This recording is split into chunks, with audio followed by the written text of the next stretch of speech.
La culture d'entreprise est l'une des plus grandes tendances en matière de gestion d'entreprise. Les petites entreprises de moins de 20 salariés recrutent des responsables de la culture d'entreprise dont le travail à plein temps consiste à promouvoir un environnement de travail collaboratif et positif. Ce sont des employés à temps plein qui, d'un point de vue commercial, ne font rien d'autre que de rendre les 19 autres employés plus engagés dans leur travail. La culture est ce qui retient les gens.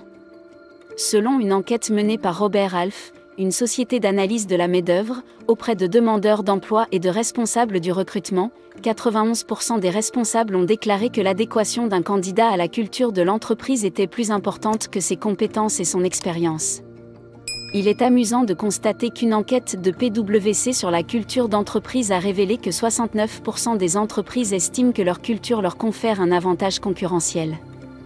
On peut supposer que les 31% restants ont compris qu'un bureau n'avait pas besoin d'une table de ping-pong et de kombucha pour être un lieu de travail agréable.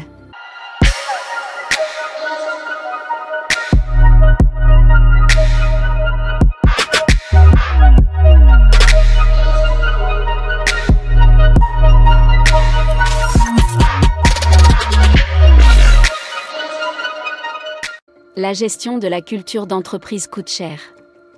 Selon Glassdoor, les responsables de la culture d'entreprise gagnent en moyenne $110 000 par an.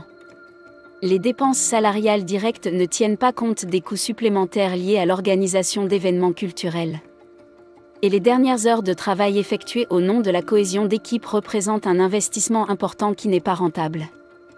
La plupart des travailleurs déclarent ne participer à des activités d'équipe sur le lieu de travail que parce qu'ils se sentent obligés de déclarer qu'ils préfèrent passer leurs heures de travail à se concentrer sur leurs tâches professionnelles.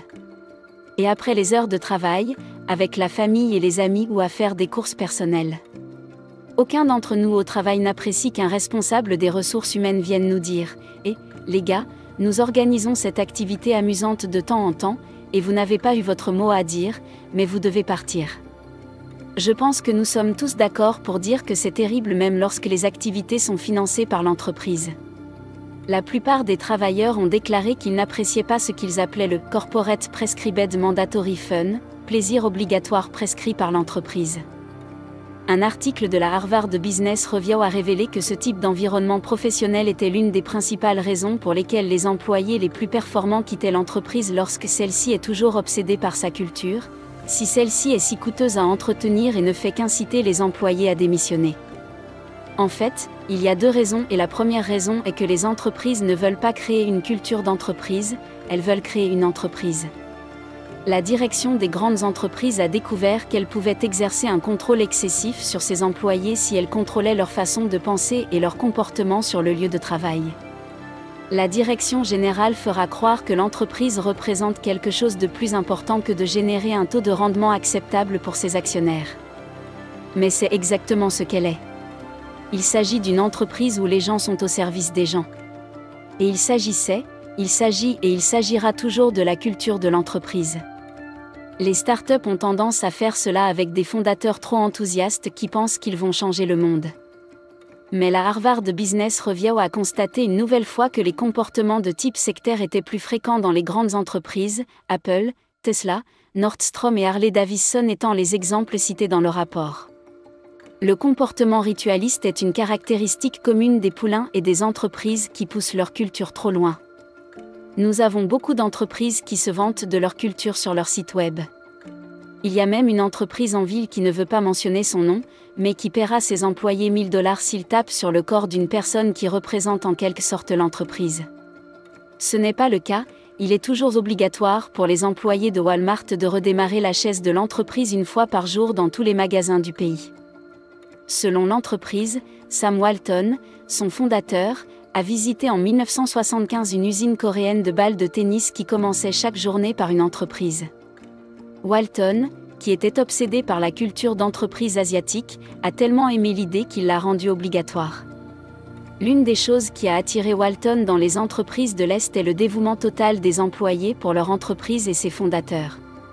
Les employés font régulièrement le double de leurs heures salariées pour impressionner les dirigeants rigides de l'entreprise, une tendance que les propriétaires d'entreprises aux États-Unis étaient désireux de reproduire.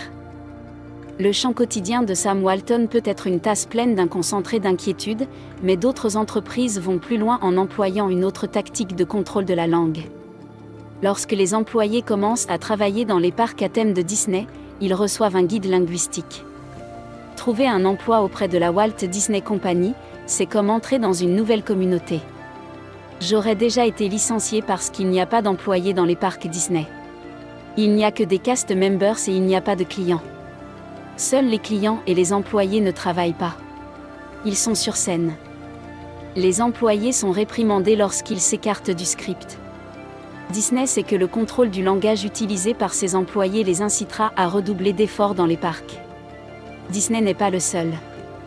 Les employés de Google s'appellent eux-mêmes Googlers, sauf s'ils viennent de rejoindre l'entreprise et qu'ils sont alors Nooglaires.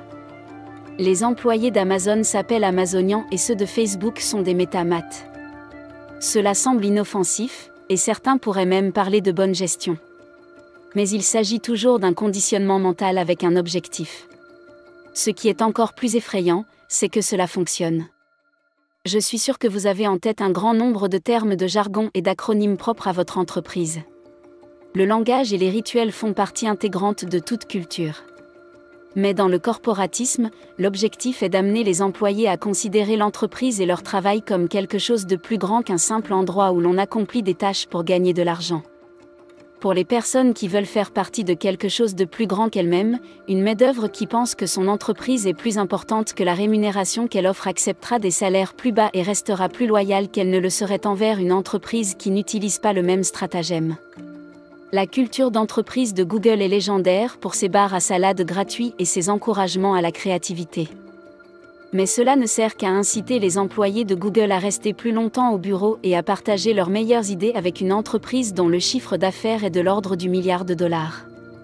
La culture de Goldman Sachs consiste à être l'une des entreprises les plus intelligentes et les plus travailleuses, qui veulent être payées plus que les autres pour être meilleures que les autres.